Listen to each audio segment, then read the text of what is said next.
Hello everybody, Happy New Year and welcome to SoulFire Fridays. This is where we get to extend a conversation that typically began on a Monday and is extended by me putting together a video and sharing that on YouTube, Facebook, and Instagram.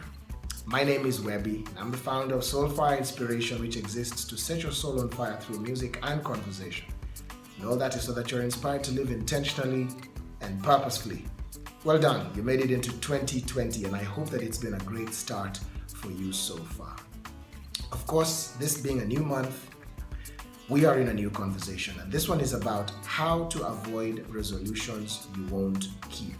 And of course, the only reason why we're talking about resolutions is because for most of us, this is one of the things, or this is a practice that we engage in at this point of the year. You know, the things that we decide we want to do, the goals that we want to set for ourselves or for our businesses or for our families and for our finances and so on and so forth. And I'd like us to talk a little bit about that this month. Hopefully, by the time we're done with this month and the discussion that we're going to be engaging in, we will be at a better place in terms of how we set that in motion. And to that end, I'd like to introduce this week's conversation, which is about starting with God. It is important to start with God. Why?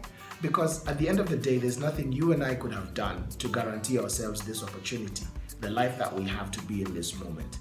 There is nothing that we could have given to God of value that would be enough to convince him that we deserved another chance in another year, more so at the beginning of a new decade.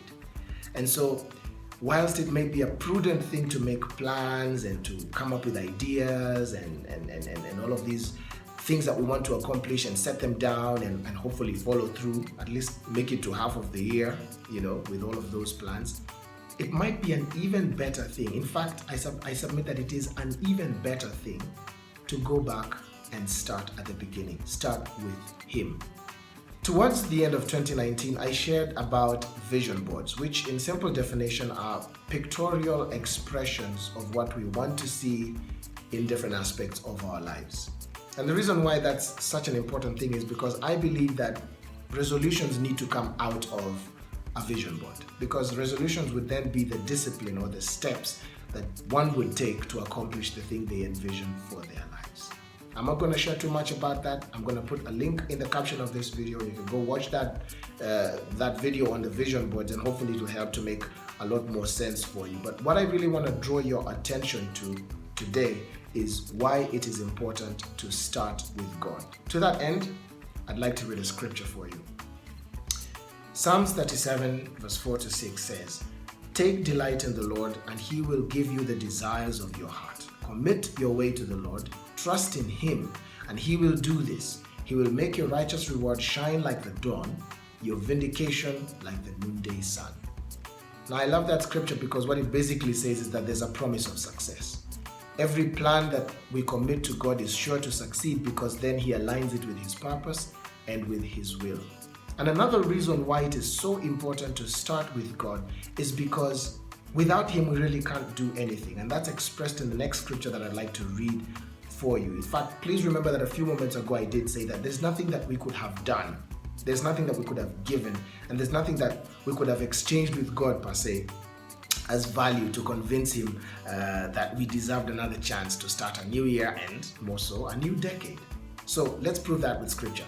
It says here in John chapter 15 verse 5, "I am the vine, you are the branches.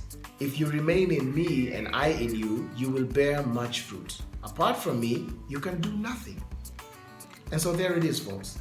Without God, we really don't get to accomplish anything because it is him who gives us the strength, the ability, the power, the opportunities, the relationships, the networks, and all of those things to accomplish what he has already placed us on this earth to accomplish. So if you forget everything I've said, just try to remember this. It is better to start with God, because then you may get the clarity or revelation or understanding of what it is that he desires for you to accomplish. In other words, he may reveal a plan to you that would be exactly what he wants you to engage in for the rest of this year. And remember, we're not just thinking about plans to accomplish or things to accomplish for a year. We're talking about things we're going to be accomplishing over the next decade. And this is important because then we're able to focus our lives on what we really need to be doing, where we need to be going, who we need to be banding up with, and so on and so forth.